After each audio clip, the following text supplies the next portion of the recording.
The man I'm going to describe was not a Scrooge. He was a kind, decent, mostly good man, generous to his family, upright in his dealings with other men, but he just did not believe in all that incarnation stuff which the churches proclaim at Christmas time. It just didn't make sense, and he was too honest to pretend otherwise. He just could not swallow the Jesus story about God coming to earth as a man. He said, "I'm truly sorry to distress you," but he told his wife, "I'm not going with you to church this Christmas Eve." He said he'd feel like a hypocrite. Said he'd much rather just stay home. He would wait up for them, he said. He stayed. They went to the midnight service. Well, shortly after the family drove away in the car, snow began to fall, and he went to the window to watch the flurries getting heavier and heavier, and then back to his fireside chair, he began to read his newspaper.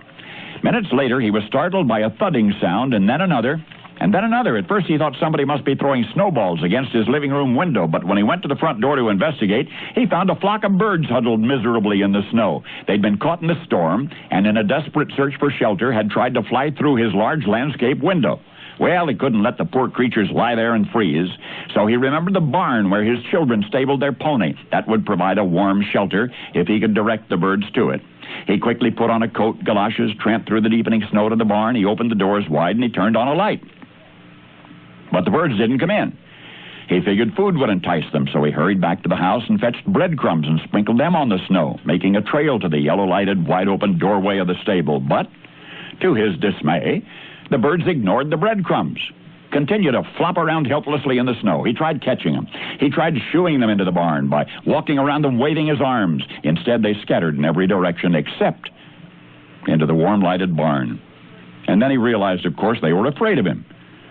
To them, he reasoned, I'm a strange, big, terrifying creature. If only I could think of some way to let them know that they can trust me, that I'm not trying to hurt them, I'm trying to help them. But how? Because any move he made tended to frighten them, to confuse them.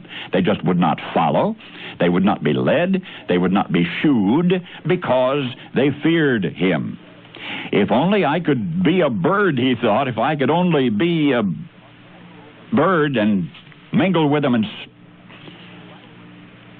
speak their language and tell them not to be afraid and show them the way to the safe, warm barn. But I would have to be one of them so they could see and hear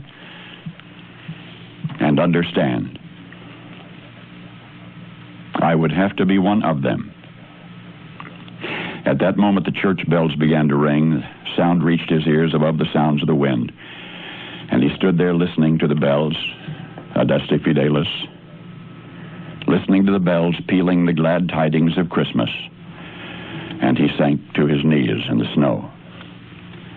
Paul Harvey. Good day.